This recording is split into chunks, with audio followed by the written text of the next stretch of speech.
Oke, dengan total 700.000, pemenang akan mendapatkan 500.000 dan yang kalah akan mendapatkan 200.000 tanpa dipotong apapun. Yang lain Ada dokter mata.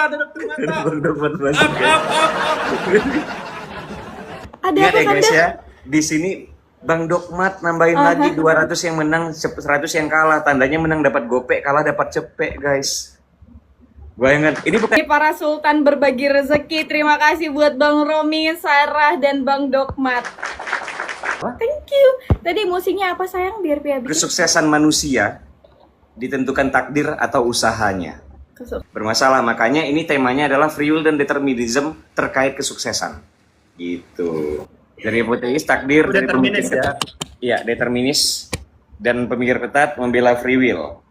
Sekali lagi karena mau julitin, siapa yang bilang, ngapain debat-debat gini di TikTok, nggak ada guna gopek mereka ini kalau misalnya kalah aja cepet. Usaha. Opening statement oleh pihak Evo, 3 menit dari mikrofon dibuka. Ya, so di sini saya akan mengambil posisi tentang bahwa kesuksesan itu jauh lebih ditentukan oleh takdir. Kenapa? Karena kalau kita lihat takdir lahiriah manusia itu merupakan kontinuitas biologis gitu. Misalkan kalau kamu itu memiliki genetik dari kedua orang tua yang memang memiliki IQ yang tinggi dan juga terlahir di daerah yang emang memiliki 4 musim, kamu itu jauh lebih cenderung memiliki IQ yang jauh lebih tinggi gitu. Dan kenapa juga ini merupakan ditentukan oleh takdir lahiriah? Karena lingkungan geografis di mana kamu lahir juga itu sangat mempengaruhi tentang probabilitas di mana kamu mencapai kesuksesan itu sendiri. Kalau misalkan lingkungan geografis kamu itu emang sudah menjunjung tinggi tentang pendidikan yang optimal, menjunjung tinggi dengan kebebasan berpendapat, dan di mana kayak letak geografis kamu lahir itu tidak merupakan negara yang otoriter dan juga menekan kehendak bebas dari individu manusia di situ, maka kamu akan jauh lebih memiliki kesempatan yang banyak untuk sukses di negara tersebut. Dan juga kenapa ini sangat ditentukan oleh hal yang eksternal daripada usaha kamu, seperti koneksi orang tua gitu. Kalau kamu terlahir dari orang tua yang emang sudah memiliki koneksi yang luas, maka kamu juga probabilitas kamu untuk sukses jauh lebih tinggi gitu. Yang ini merupakan juga alasan eksternal dari usaha kamu. Kedua, kamu juga memiliki kesempatan untuk mengenyam kualitas pendidikan yang jauh lebih tinggi gitu daripada teman-teman kita yang tidak terlahir dari orang tua yang sukses gitu. Yang keempat, kamu juga memiliki privilege terhadap akses fasilitas yang jauh lebih optimal, seperti misalkan fasilitas kesehatan, misalkan fasilitas transportasi, yang tentu saja ini akan mendukung tentang kesuksesan kamu, tentang akses kamu terhadap sumber daya alam dipermudahkan gitu, atau sumber resources yang akan kamu pilih itu jauh lebih dimudahkan. Dan yang kelima itu, kalau kamu terlahir di keluarga yang sukses, kamu juga memiliki safety net risk taking yang jauh lebih tinggi gitu, dimana kamu itu untuk mengambil resiko kamu jauh lebih aman gitu, dimana ketika kamu mengambil kesempatan untuk berbisnis, ketika kamu gagal kamu akan tetap aman gitu, karena kamu tidak memiliki ketidakamanan pangan yang mendasar seperti rumah ataupun makanan ataupun tentang hal-hal kebutuhan sekunder lainnya, karena kamu terlahir di keluarga yang juga sudah sukses gitu untuk mengamankan hal tersebut. Nah, maka di sini ada banyak sekali faktor yang membuat sukses kamu itu jauh lebih tinggi probabilitasnya eksternal dari usaha kamu sendiri, yaitu dengan terlahirnya kamu di keluarga yang sukses. So, that's my opening statement.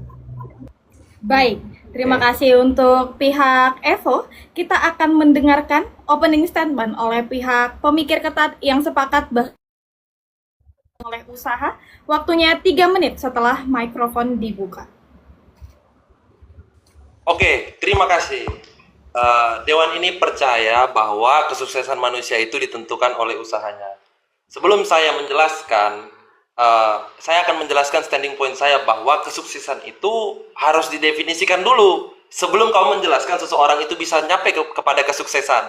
Ya, jadi parameter yang kamu bangun itu tidak menjadi bermakna ketika makna dari kesuksesan itu terlalu abstrak atau ambigu. Oke, kesuksesan yang saya akan definisikan adalah capaian manusia. ketika manusia mencapai sesuatu ya sukses. Itu sangat-sangat definisi sekali ya, tidak perlu dijelaskan. Dan juga ketika manusia ingin mencapai sesuatu itu pasti ditentukan oleh apa? Ditentukan oleh usahanya. Usaha adalah salah satu variabel yang paling mempengaruhi probabilistik. Oke, kita berbicara tentang akses. Ketika manusia mempunyai akses pendidikan, dia secara probabilistik lebih cenderung bisa lebih sukses. Tetapi tergantung oleh individu. Jadi yang ditentukan adalah individu. Individu itu punya akses, tetapi apakah individu itu mau menggunakan fasilitas tersebut untuk memaksimalkan kesuksesannya?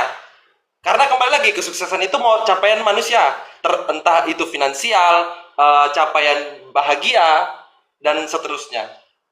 Dan yang kedua, semua itu ditentukan oleh sebab akibat, guys. Hukum kausalitas. Jadi ketika seluruh variabelnya itu memenuhi syarat, maka akibat itu terjadi. Maka dari sini salah satu variabel itu adalah usaha. Menegasikan usaha berarti meniscayakan kamu mempercayai sesuatu yang kamu hanya percaya kepada variabel-variabel unik. Seperti orang dapat lotre, ya kan? Itu bisa tanpa usaha. Kamu membeli, itu pun sebenarnya ada usahanya ya. Itu pun bisa, tetapi kemungkinannya sangat kecil. Sedangkan secara realita kita tidak mau mendapatkan sesuatu atau secara seperti itu ya guys, yang probabilistiknya itu sangat kecil. Dan juga kalau pemahaman kita harus berusaha itu jauh lebih realistis dibanding kita percaya sesuatu yang determinisme. Bayangkan seluruh masyarakat kita doktrin bahwa segala sesuatu itu ditentukan oleh deterministik, maka orang tidak mau lagi bekerja, orang tidak mau lagi berusaha, orang jadi tertutup masalah kreativitasnya, dan ini menghambat ekonomi negara. Maukah kita mendoktrin masyarakat bahwa kita doktrin aja semuanya itu ditentukan oleh sesuatu yang tidak bisa kita kendalikan? Maka tidak akan ada peradaban ini pun tidak jadi, karena sudah ada doktrin bahwa segala sesuatu sudah ditentukan dan ditentukan bukan oleh usaha sendiri. Maka dari itu saya sebagai dewan ini percaya bahwa kesuksesan manusia ditentukan oleh usahanya, bukan ditentukan oleh takdir, melalui efek hukum kausalitas dan definisi dari kesuksesan itu sendiri. Terima kasih. Saya Kribo? Saya Kribo. Baik. Terima kasih untuk pihak pemikir ketat. Hati-hati dengan sikap kalian, ini ditentukan oleh voting ya. Kalian juga yakinkan audiens ya. Demokrasi, oke. Silakan. Betul. Oke. Karena debat adalah tentang meyakinkan audiens, teman-teman. Juri dan audiens. Kita akan masuk ke sesi pembidasan. Untuk penonton yang ada di sini, bantu aku untuk tap-tap layar, posting ulang, dan yang belum love orange, silahkan love orange. Bantu aku dengan stiker-stiker populer kalian. Kita masuk ke sesi pembidasan. 3 menit dari pihak Evoteis setelah mikrofon dibuka. Ya, pertama dia menyinggung tentang parameter kesuksesan yang dia itu ingin jauh lebih rigid, tetapi dia juga kayak mendefinisikan kesuksesan itu sangat arbitrer, yaitu mencapai sesuatu gitu. Bagaimana kalau emang seseorang itu pengen mencapai sesuatu, misalkan dia menjadi the next Hitler gitu, atau dia ingin bundir gitu, atau dia ingin menjadi narkoboy, apakah dia juga sukses gitu kan? Ini parameter yang begitu arbitrer. Kalau hanya kamu itu mendefinisikan kesuksesan mencapai sesuatu gitu kan, bagaimana kalau seseorang ingin mencapai kemiskinan, apakah dia juga sukses dalam hal tersebut? Dan untuk poin kedua gitu, dia bilang tentang ada sebab akibat gitu. Kalau kamu membawa sebab akibat di dalam perdebatan ini, kamu justru malah mendukung posisi saya yang determinisme, dimana kalau setiap hal itu terjadi ya gara-gara sebab, kita nggak bisa untuk menghasilkan sebuah akibat yang sebabnya itu tidak ada gitu.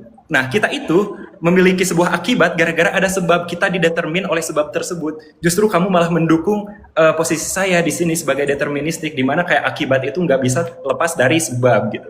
Nah, untuk yang poin ketiga, di sini dia itu mention tentang pengecualian usaha gitu. Nah, usaha itu merupakan faktor yang jangan kita lewatkan di sini. Betul, tetapi masalahnya itu tuh merupakan pengecualian dalam analisa ini, saudaraku pemikir ketat. Nah, dan pengecualian dalam sebuah analisa itu tidak membatalkan evaluasi utama dari statistik tersebut. Kenapa? Karena statistik utamanya kita lihat gitu kan, 10% dari orang itu menguasai 90% dari ekonomi gitu kan. Kalau kita lihat misalkan 1% dari populasi manusia itu menguasai 50% dari atau jauh lebih kaya dari 50% manusia itu sendiri yang ada di bumi. Nah, silakan gitu. Kita emang usaha itu nggak kita merupakan bukan faktor yang kita keluarkan dari analisa ini, tetapi merupakan pengecualian yang tidak membatalkan penilaian analisa utama dari statistik tersebut, seperti itu. Dan tadi juga dia bilang tentang doktrin. Bagaimana kalau kita mendoktrin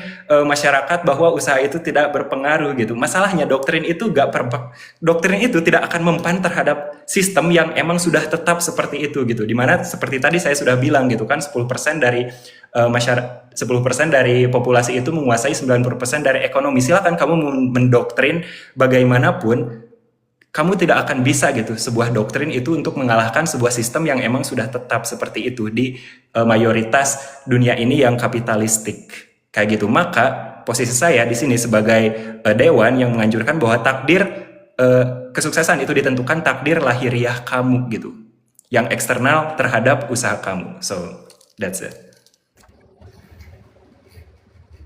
Baik, terima kasih untuk pihak Evo. Dan kita akan mendengarkan pembidasan dari pemikir ketat, waktunya 3 menit setelah mikrofon dibuka. Ya guys,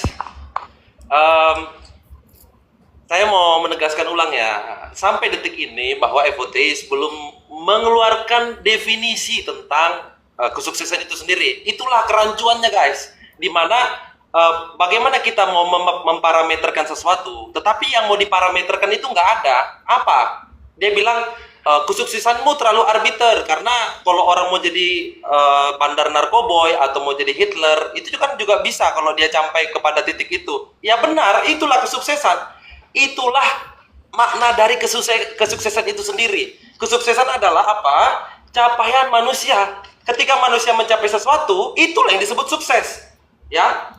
Dan begini, saya juga sepakat dengan Evoteis dalam beberapa poinnya, bahwa ada hal-hal yang memang tidak bisa kendalikan, seperti 10% itu lebih menguasai daripada 90%. Tetapi bahwa banyak sekali definisi kesuksesan atau tujuan-tujuan kesuksesan yang bisa diraih dibandingkan sesuatu yang tidak masuk akal. Seperti saya mau mendapatkan 3.000 triliun.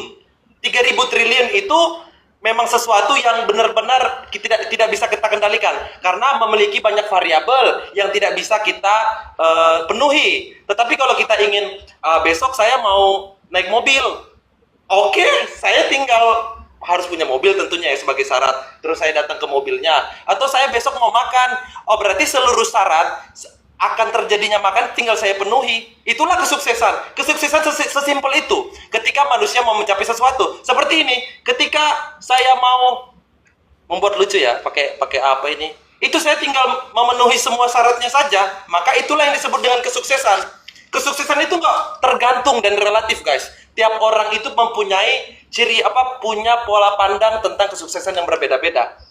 Dan setiap kesuksesan ditentukan oleh seluruh variabel-variabel syarat yang harus dipenuhi sehingga akibat itu terjadi. Ketika seluruh syaratnya dipenuhi, maka sukses. Dan banyak sekali yang kita sudah sukseskan. Tetapi makna sukses itu didistorsi, guys. Bahwa sukses itu ketika kamu punya 10M, 20M, dan bahkan financial freedom itu berbeda-beda orang. Ya, jadi ketika Evoteis pun bilang ini nggak sukses, itu nggak jelas arbiter, dia sendiri nggak jelaskan apa itu makna kesuksesan. Jadi apa yang mau saya parameterkan? Dan satu hal lagi, ketika dia membahas tentang pendidikan, ingat pendidikan itu memang orang privilege, orang yang lahir dalam keadaannya memiliki pendidikan, itu memang betul dia bisa dapat akses yang lebih. Tetapi apa? Itu tergantung individunya lagi. Apakah individu itu mau memenuhi syarat usahanya di dalam mengaktualkan diri terhadap fasilitas yang ada. Itulah yang dilupakan oleh Evoteis, teman-teman. Terima kasih. Terima kasih untuk pemikir ketat dan juga Evoteis. Sebentar lagi kita akan masuk ke sesi yang paling ditunggu, yaitu sesi open panel, di mana masing-masing peserta akan saling bantah. Dan saran dari Sarah, waktunya ditambahkan, maka waktunya sesi open panel akan menjadi 20 menit, teman-teman. Sekali lagi, aku sampaikan, sesi ini disponsori oleh Bang Romi, Sarah, dan juga Bang Dokmat dengan total hadiah Rp700.000. Tadi ada tambahan dari siapa tadi di bawah? 100 lagi untuk yang kalah tadi Bang Agam ini ya. Bang Iya, Abgawama. Iya, Bang Abgawama. Oh iya, dari Bang Abgawama. W 100.000 untuk hiburan yang kalah Bang Abgawama, dia full kasihan. Jadi yang kalah biar ada tambahan cepet katanya ya. Oke, dengan total 700.000, pemenang akan mendapatkan 500.000 dan yang kalah akan mendapatkan 200.000 tanpa dipotong apapun. Oke, teman-teman. Tanpa dipotong apapun. Tanpa dipotong apapun, oke. Di sini bentuk dukungan untuk para generasi muda dari abang-abang kakak-kakak kita yang sudah sukses. Jadi pastikan di sesi open panel ini padatkan argumen kalian, teman-teman, dan semangat buat Bung Haka untuk menjurikan argumentasi mereka. Nasi padang untuk Bung Haka, nasi padang untuk semangat. Yes. Bantu aku untuk nasi padang ke Bung Haka, Love Orange, tap-tap layar, dan posting ulang agar semakin banyak orang melihat bahwa TikTok bisa menghadirkan hiburan yang edukatif, teman-teman. Thank you Bang Vitamin, thank you Sarah, thank you semuanya. Terima kasih. Kita akan bersiap-siap memasuki Kita akan masuk sesi open panel. Ke sesi Nasi open padang. panel. Waktunya 20 menit dan waktunya akan ada pada Evoteis. Di sini aja, di kanda aja waktunya, sayang. Oh, di kanda, oke? Oke, baik. Biar dua-duanya lihat. Oke, baik. Sesi open panel 20 menit dari sebentar. Dari sekarang. Oke, mungkin dari sini dari tadi saudaraku pemikir ketat itu terus mengejar saya tentang penguncian definisi. Padahal dari opening statement dan juga pembidasan saya berkali-kali itu menyinggung tentang ekonomi. Maka di sini sendiri kita sudah bisa mengasumsikan bahwa kesuksesan itu sendiri yang saya kunci definisinya adalah kesuksesan ekonomi. Kenapa? Karena kalau misalkan pemikir ketat itu bilang kesuksesan itu bahagia atau goals yang tercapai. Kesuksesan, kalau kamu memiliki kesuksesan Instruksi ekonomi, saudaraku. bentar 5 detik. Kalau kamu memiliki kesuksesan ekonomi, bahagia pun akan jauh lebih cepat. Goals yang tercapai pun akan jauh lebih cepat juga. Silakan, saudara. Interupsi Sarah. Oke, terima kasih. Ya sudah, kamu definisikan aja apa financial freedom itu apa? Ya, financial freedom bukan tentang financial freedom saja, tetapi kesuksesan juga tadi yang merupakan elit ekonomi global, di mana kayak kamu itu merupakan anggota dari 1% ekonomi tadi gitu, yang dimana kamu terlahir di sebuah keluarga yang menguasai kayak ekonominya itu sudah terkoneksi gitu di pasaran, sehingga ini mengindikasikan bahwa kesuksesan kamu sebagai anak yang terlahir di keluarga tersebut tidak ada hubungannya dengan usaha kamu sendiri. Ini benar-benar eksternal dari usaha kamu. Justru seperti itu pemikir ketat. Jadi Interupsi saudaraku. Oke, begini. Jadi Evotoys ini sedang menegasikan usaha kita ya guys, bahwa dia itu tidak menjelaskan bahwa kita ini harus orang yang berusaha. Ingat, ada orang di Kalimantan Selatan yang bernama Haji Isam. Haji Isam itu dulunya cuma supir truk. Akhirnya dia menjadi salah satu orang terkaya karena apa? Dia selalu berulang kali usaha. Bahwa usaha adalah kenapa saya bisa menjadi orang terkaya yang ada di Indonesia. Maka dari itu guys, ketika Evotes bilang, oh kita harus lahir di orang yang berpendidikan. Banyak kok orang yang nggak lahir di dunia di keluarga berpendidikan jadi sukses. Kalau memang tujuan suksesnya adalah sesuai ekonomi, kita bisa melihat banyak contoh. Banyak orang yang dia melulus sarjana dan jadi sukses. Maksudnya ekonomi seperti apa ya, Fotois? interupsi ya. Nah, terima kasih atas kesempatan interupsinya ya, saudaraku pemikir ketat yang kalau aku ketemu di real life pasti udah aku cium. Jadi begini, pemikir ketat. Tadi saya sudah bilang saat pembidasan bahwa emang usaha itu merupakan faktor yang kita hitung di dalam statistik, tapi itu merupakan pengecualian yang tidak membatalkan evaluasi utama dari statistik itu sendiri. Kenapa? Ada nih Dokter Tirta, dia mengaku kesuksesannya itu karena dia terlahir di anak keluarga kaya gitu, yang privilege gitu, bahwa ya bapaknya sudah dokter, ayahnya juga, ibunya juga seorang yang sukses. Dia mengaku gitu kan, dimana kayak kesuksesannya itu sangat dipengaruhi di mana dia lahir gitu, keluarganya. Nah, di sini dari tadi pemikir ketat itu belum membatalkan hal ini. Bagaimana kayak minoritas atau pengecualian itu bisa membatalkan sebuah evaluasi utama dari statistik gitu. yang secara 80% itu terbukti gitu kan, bahwa 10% atau secara 90% itu terbukti 10% dari individu populasi manusia itu menguasai mayoritas dari ekonomi global. Di sini kita itu bisa mengasumsikan bahwa kalau kamu terlahir di anggota keluarga yang 10% populasi ini, maka kesuksesan kamu itu sudah dijamin tanpa kamu usaha. Kesuksesan itu ada eksternal. Interupsi saudaraku. Silakan. Maka dari itu, penjelasannya Evotois hanya berlaku kepada 10% orang tadi. Karena makna kesuksesannya sangat absurd.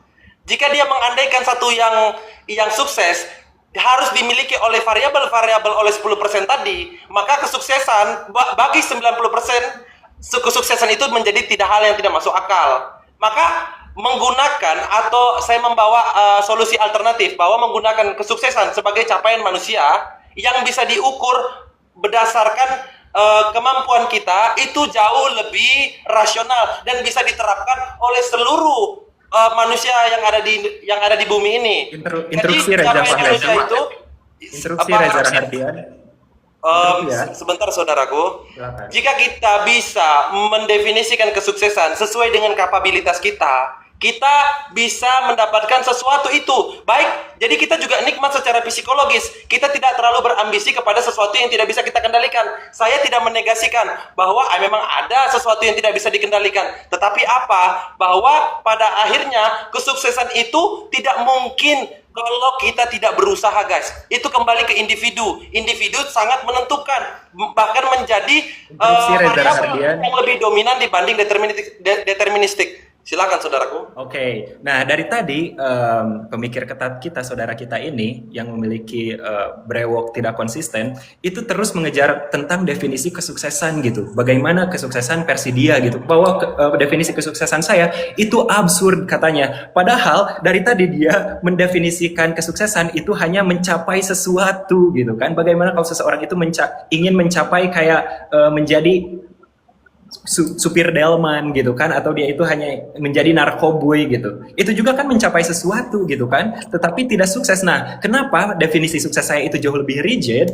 Karena saya itu mendefinisikannya secara sukses ekonomi gitu, sukses finansial, dimana kalau kamu itu sukses secara ekonomi dan juga finansial, maka mencapai sesuatu pun yang merupakan definisi pemikir ketat akan jauh lebih mudah. Bahkan untuk menjadi seorang narkoboy ketika kamu sukses ekonomi akan jauh lebih mudah. Interupsi saudaraku. Bentar, 10 detik ya. Bahkan kalau kamu tadi bilang tentang, oh ini balik lagi keinginan individual. Ini balik lagi ke hak individual atau keinginan kita sebagai personal mengakumulasikan kesempatan tersebut. Yes, tetapi kita lihat, saya ingin sajikan sebuah abduksi gitu kan. Misalkan ada satu orang, dia itu terlahir di keluarga miskin, tetapi dia memiliki keinginan yang sangat tinggi. Nah, ada lagi satu orang, dia memiliki keinginan yang tinggi, tetapi dia terlahir di anak yang kaya gitu. Jauh lebih mudah mana dari mereka untuk mencapai kesuksesan ekonomi tadi? Silakan pemikir ketat. Begini, ini bukan masalah mudah atau tidak mudah ya guys. Ini sesuai dengan realita atau tidak ya. Realitanya, ketika si miskin itu mau mencapai sesuatu itu, jika dia berusaha, maka sesuatu itu bisa terwujud.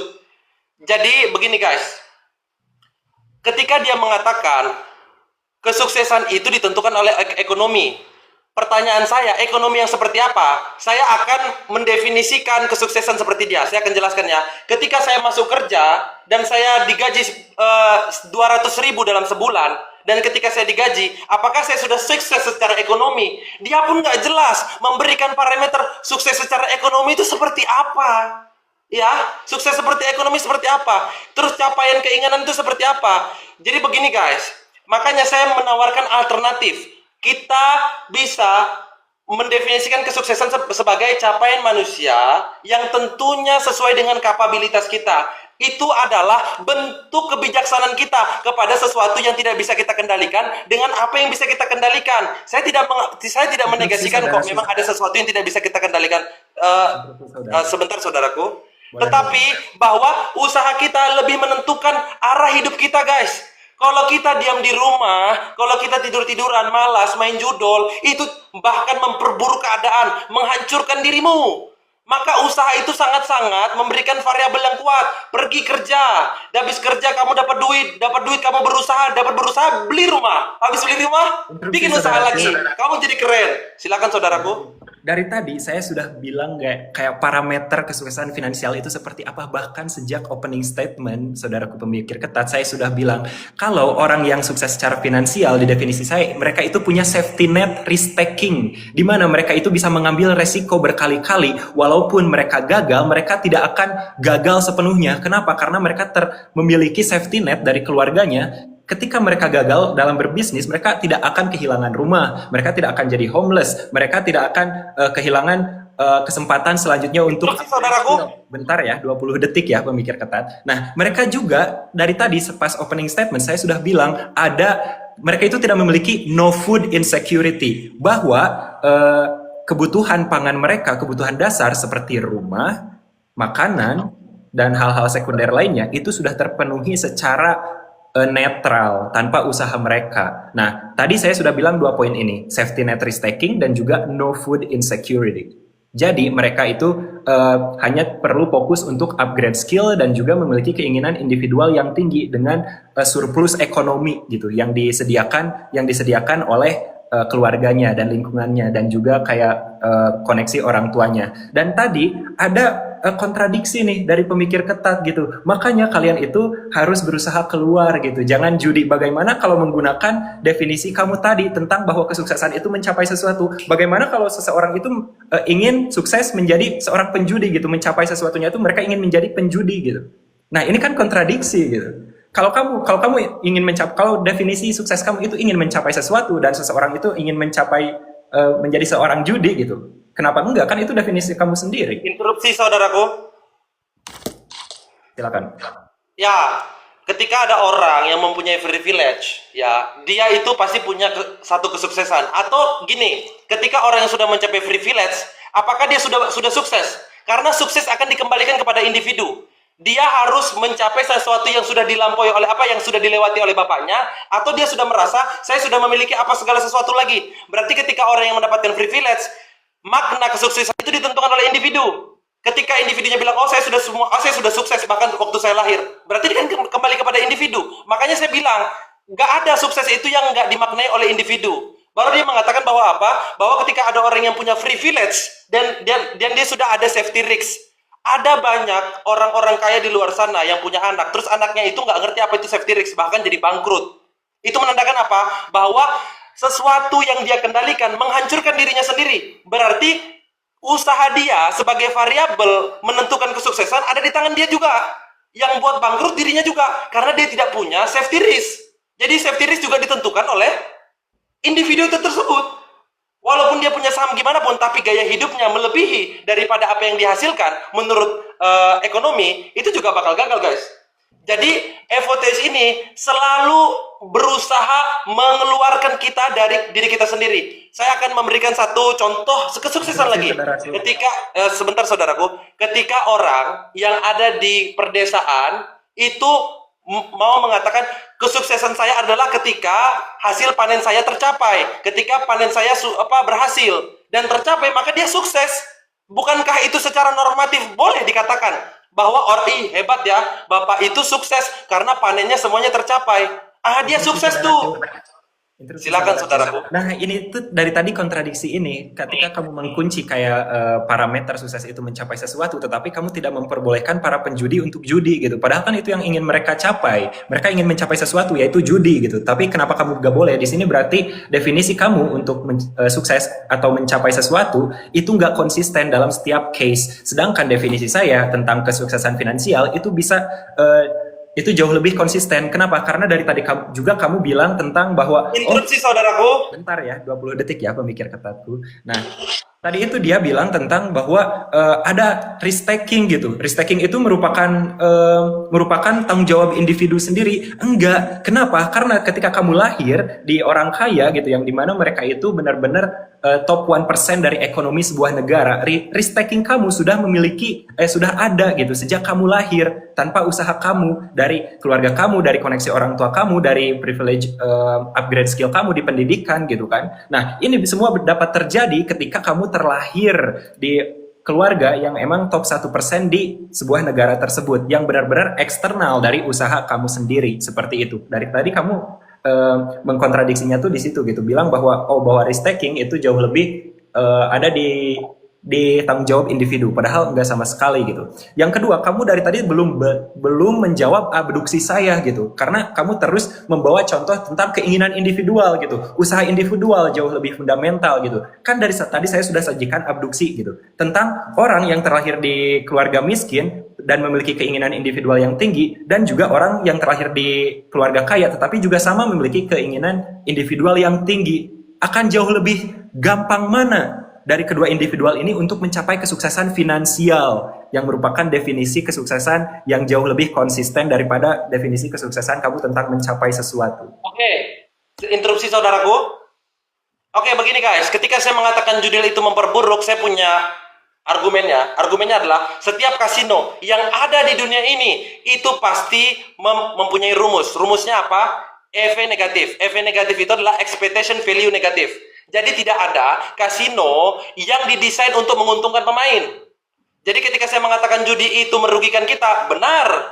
Dan orang yang berjudi itu sudah tahu bahwa dia sudah berada di dalam posisi negatif. Yang kedua, ketika dia bilang sesuatu seperti kalau kita dapat privilege, pendidikan itu, akses apa segala macam, seakan-akan determinisme ini selalu menguntungkan. Padahal determinisme juga ada yang merugikan. Orang-orang disabilitas itu juga, walaupun dia terlahir di kaya apa segala macam, dia nggak bisa pakai semua akses privilege-nya itu, ya kan? Tapi ada orang disabilitas walaupun dia lahir dari keluarga yang tidak biasanya, karena dia mau berusaha, dia bisa sampai kuliah, dia bisa bekerja. Bayangkan guys, orang disabilitas disuruh menerima keadaannya karena dia berpikir apa? Sudah saya miskin, sudah saya tidak punya keluarga yang bagus, saya disabilitas, apakah saya harus bekerja di luar sana? Mending saya apa? Enggak. Buat buat orang-orang disabilitas di sana, saya sangat respect kepada Anda bahwa Anda itu mau berjuang, berusaha dan tidak menerima kenyataan hidup bahwa Anda itu berbeda segala macam. Kita ini sama guys.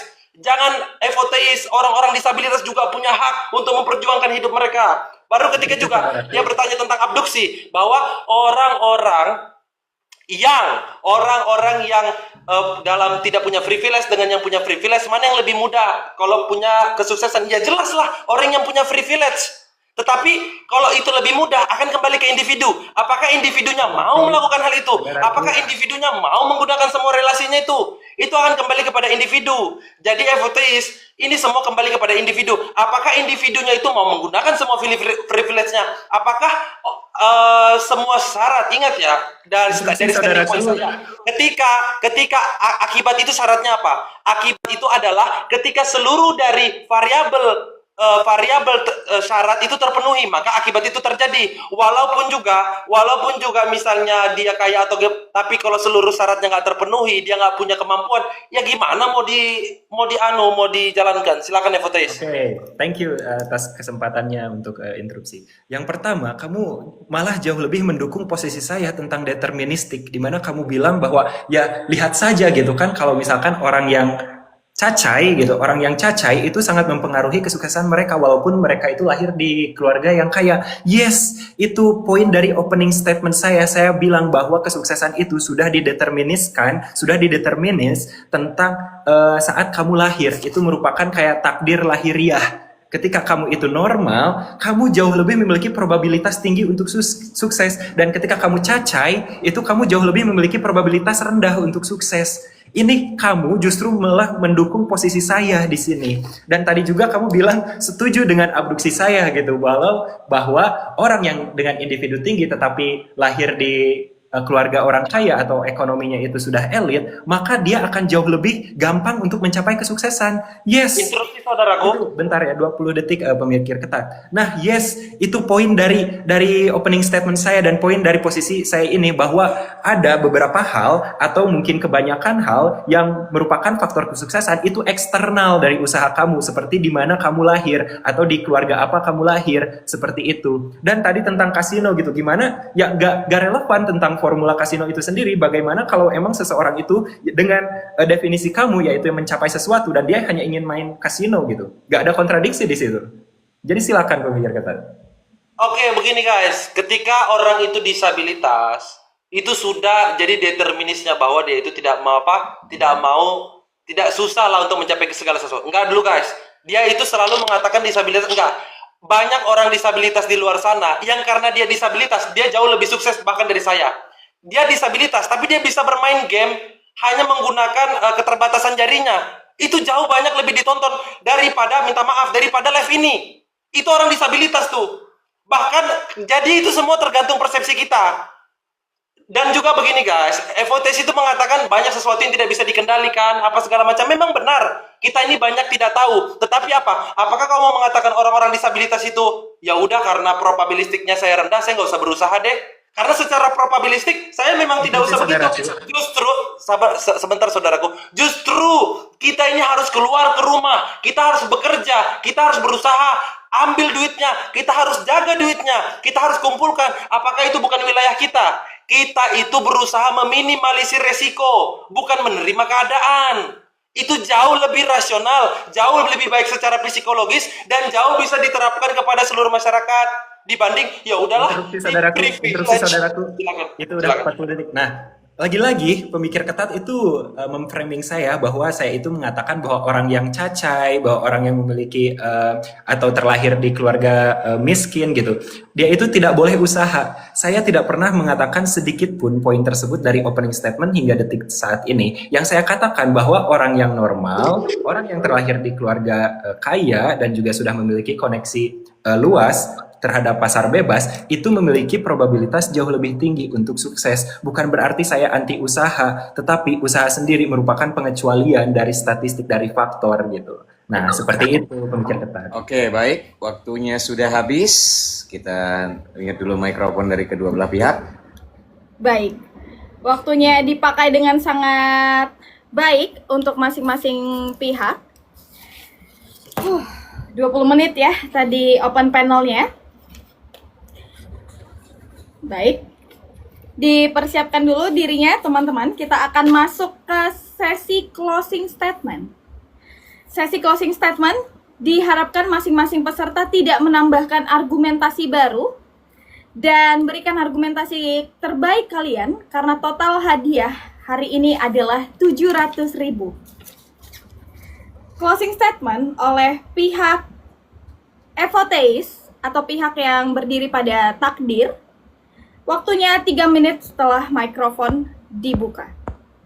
Ya, sekali lagi kenapa posisi saya di sini jauh lebih konsisten, karena dari tadi pemikir ketat juga sudah kayak sepakat gitu bahwa takdir lahiriah itu merupakan hal yang emang fundamental terhadap faktor bagaimana kamu bisa sukses, tentang akses kamu terhadap pendidikan, bagaimana safety net risk taking, dan juga no food insecurity di situ. Nah, di sini dari tadi kita sudah melihat gitu bagaimana banyak sekali hal-hal yang eksternal dari usaha kamu emang mampu membuat kamu untuk sukses secara ekonomi gitu. Bahkan secara definisi saya jauh lebih konsisten gitu. Misalkan tadi dia memberikan definisi yang bahwa kesuksesan itu hanya mencapai sesuatu gitu. Tetapi dia juga kayak berkontradiksi dengan contoh yang dia pakai gitu. Misalkan tentang judi, tentang kasino gitu kan. Bagaimana kalau orang emang pengen mencapai sesuatu itu menjadi seorang penjudi gitu, dan juga seseorang yang adiksi terhadap kasino, itu kan merupakan suatu hal yang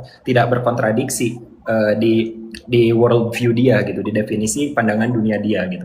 Dan kita juga lihat bahwa dari posisi kontra itu sudah memberikan kayak poin yang justru malah mendukung posisi saya seperti sebab akibat gitu kan. Dan dia juga mengambil contoh yang emang perfect untuk mendefinisikan atau menggambarkan bahwa kesuksesan itu faktornya ada di luar dari usaha kita. Misalkan tadi contoh yang dia bawakan orang cacai gitu kan, dimana kayak dia itu bilang bahwa orang cacai itu memiliki probabilitas yang jauh lebih rendah untuk dia sukses daripada orang yang normal gitu. Nah, dan dari tadi juga abduksi yang saya bagikan ke pemikir ketat, dia sudah setuju gitu bahwa individual yang memiliki keinginan tinggi versus individual yang memiliki keinginan tinggi yang lahir di keluarga miskin dan juga lahir di keluarga kaya, maka akan jauh lebih mudah bagi orang yang memiliki individual atau keinginan individual tinggi yang lahir di orang kaya itu untuk mencapai kesuksesan gitu. Dia juga sendiri sudah sepakat di situ.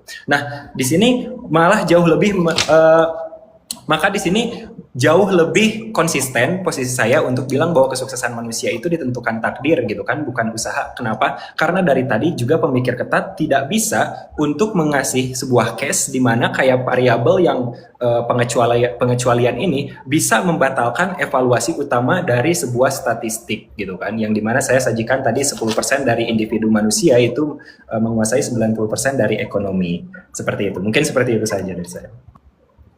Baik, terima kasih untuk Evoteis, tersisa waktu 19 detik. Dan kita akan mendengarkan closing statement oleh pemikir ketat yang berada pada standing position bahwa kesuksesan ditentukan oleh usaha. Closing statement oleh pemikir ketat 3 menit setelah mikrofon dibuka. Ya, jadi inti solusinya apa guys? Bahwa sebenarnya pertanyaan masalah ini apa sih? Orang itu mau sukses apa enggak? Kalau kita pakai lewat kacamatanya Evoteis, orang kaya itu sedikit guys. Dan itu lebih probabilistik sukses. Jadi dia nggak bisa diterapkan kepada orang yang tidak kaya gitu. Justru penawaran saya itu lebih solutif guys. Bisa diterapkan untuk semua orang. Bisa dikerjakan oleh siapapun. Itulah saya lebih unggul dan bisa secara status quo itu bisa relevan untuk semua orang. Jadi kita ini semua bisa sukses. Ingat ya, usaha itu adalah ketika kita memaksimalkan probabilistik. Kita ini nggak usah mikirin sesuatu yang kita tidak bisa kendalikan. Kita pikirkan apa yang bisa kita kendalikan sekarang, guys. Dan kita bisa sampai kok kepada kesuksesan itu. Kita ini harus optimis. Kita ini harus semangat dalam hidup. Bukan kayak, ya ini privilege. Ya, aku nggak bisa sampai kepada itu karena aku nggak kaya. Orang-orang disabilitas, saya sangat menghormati dan sangat respect kepada orang-orang disabilitas. Mereka jauh bisa lebih sukses daripada saya. Karena apa? Karena usaha. Mau kita diam di rumah? Nggak bisa guys. Kita adalah manusia dan kita adalah punya kehendak. Karena kita punya kehendak, kita bisa memaksimalkan probabilitas itu guys. Ya, jadi pendekatannya Evoteis tidak kompatibel dengan masyarakat. Impactnya apa? Walaupun kita memahami apa yang Evoteis katakan, akhirnya kita tidur-tiduran di rumah aja. Ngapain? Secara probabilitas rendah. Karena dan ini guys, ini salah satu kalimat itu ya. Saya simpulkan bahwa apa? Probabilitas itu pun adanya di kepala kita. Kita tuh nggak pernah bisa memprobabilitaskan sesuatu. Buktinya apa? Buktinya orang disabilitas jauh lebih berprobabilitas daripada saya. Karena mereka punya disabilitas. Orang disabilitas bisa menang kok di acara-acara olahraga segala macam itu. Itu karena mereka disabilitas. Coba nggak disabilitas, belum tentu mereka bisa bersaing sama orang-orang yang normal seperti kita. Ini contoh aja guys, saya ini minta maaf, ini cuma contoh aja ya. Ingat, kesuksesan itu capaian manusia terhadap sesuatu. Kamu boleh mempertimbangkan mau kesuksesan yang seperti apa. Ya masa juga kamu ketemu orang-orang yang minta maaf, orang yang miskin, terus tiba-tiba saya mau dapat 10 juta triliun. Kan nggak masuk akal. Mereka juga paham kok tentang kondisi mereka. Mereka tidak bisa mencapai hal itu. Mereka itu kesuksesannya apa? Bisa tidur nyaman, bisa punya apa, dan itu bisa berkembang seiring waktu, guys. Selama kita bisa punya kemampuan yang lebih bagus lagi. Jadi pendekatan saya lebih masuk akal, lebih bisa diterima oleh masyarakat, lebih bisa diterapkan, dan lebih bagus juga secara psikologis. Jadi terima kasih. Kalau kalian nggak mau pilih saya nggak apa-apa, tapi punya saya lebih relevan. Terima kasih. Minta maaf kalau muncrat. Oke. Mana tepuk tangannya? Tolong host tepuk tangannya mana? Biasanya kan tepuk tangan. Tahu income ya. Saya bisa sakit hati loh. Oke. Aku terharu banget. Terima kasih. Vote-nya yang pakai permen-permen host. Vote-nya permen-permen biar balik ke Liga B2 lagi. Oke, baik. Sebelumnya, terima kasih teman-teman. Terima kasih untuk para panelis yang sangat luar biasa. Bagaimanapun cara kalian menyampaikan argumentasi pada malam ini, aku respect setinggi-tingginya untuk adik-adik kami yang membawakan dan memberikan contoh yang terbaik untuk debat dialektika saat ini. Dan angkat topi setinggi-tingginya untuk donatur kita malam ini ada Bang Romi, Sarah, Bang Dokmat, dan Bang Abgawama 01 dengan total hadiah kita 700.000. Dan dengan bangga aku sampaikan bahwa ini adalah satu-satunya sejauh ini ruang dialektika dengan sponsor terbanyak dan terbesar Dan semoga setiap hadiah dari setiap donatur itu kembali berkali-kali lipat kepada kalian semua rezekinya teman-teman. Amin. Dan terima kasih banyak untuk Bung Haka yang dengan berjalannya dialektika debat saat ini masih berkonsentrasi. Luar biasa, kita berikan tepuk tangan teman-teman. Nasi Padang untuk Bung Haka. Nasi Padang untuk Bung Haka. Terima kasih banyak. Aku terharu, senang, bangga, sedih semuanya guys. Biasa. Terima kasih Bang Romi. Dan kita akan mendengarkan sesi penilaian dari Bung Haka. Silakan. Oke, baiklah. Saya mulai dari Evoteis. Evoteis membawakan argumentasi, dia buka dengan kontinuitas biologis. Kontinuitas biologis itu dia masukkan ke dalam faktor determinisme. Determinisme ini takdir yang sudah ditentukan sejak awal. Kemudian realitas sosial dalam kehidupan seseorang itu selalu dipengaruhi oleh faktor eksternal seperti koneksi orang tua, dia hidup di lingkungan apa. Itulah yang paling mempengaruhi kesuksesan. Itu kira-kira di opening statement dia membuka dengan argumentasi itu.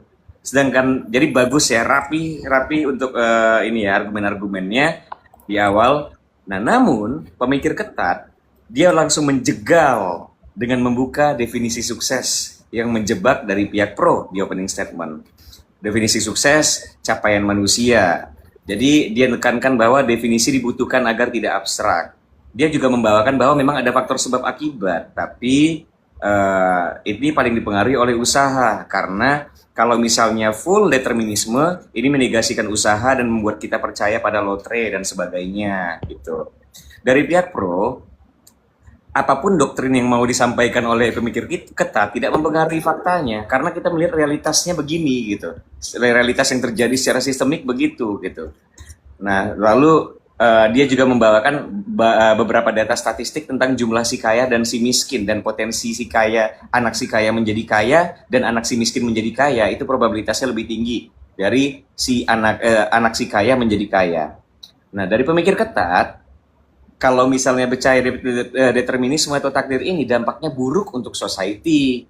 Jadi dia menegaskan main di parameter dia tadi. Dia bawa contoh Haji Isam dan beberapa nama lainnya yang bisa menanjak dari bawah ke atas gitu. Kemudian tadi sempat variabel usaha lebih besar penekanan pemikir ketat, sedangkan Evoteis variabel takdir atau determinisme atau sesuatu yang sudah tertuliskan, sudah adanya begitu, itu lebih kuat potensinya.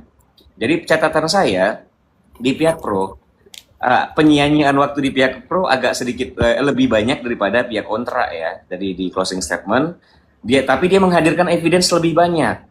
Nah, sedangkan dari pihak kontra strukturnya lebih rapi dengan jebakan-jebakan di definisi, tapi evidence-nya kurang umum. Dia membawakan hal-hal yang kasuistik, nama-nama tadi gitu. Sedangkan dari pihak pro, nah lebih pihak pro evidence-nya banyak tadi ya, tapi kalah langkah di kuncian definisi karena lebih dahulu dijegal dari pihak kontra. Di pihak pro dia menang di stabilitas sampai akhir, tapi kurang di kemampuan retorik karena di sini juga ada audiens, ada semi demokrasi di sini. Dari pihak kontra dia dia menang di retorik atau penghasutan, tapi dia kalah di manner memang karena beberapa kali pihak lawan interupsi, dia lama baru memberikan kesempatan, dia tambahkan argumen baru sebelum memberikan kesempatan. Jadi, untuk meter keduanya sama-sama 42 poin karena ada jebakan definisi dihajar dengan evidence yang banyak. Tapi untuk metode, tentu di sini kita tahu retorikanya pemikir ketat lebih unggul, 29 poin melawan 28. Untuk manner, pro lebih unggul karena lebih stabil, konsisten dengan stabilitasnya di 20 dan manner pemikir ketat 19. Dari saya keduanya sama-sama dapat 90 poin. And welcome back to demokrasi.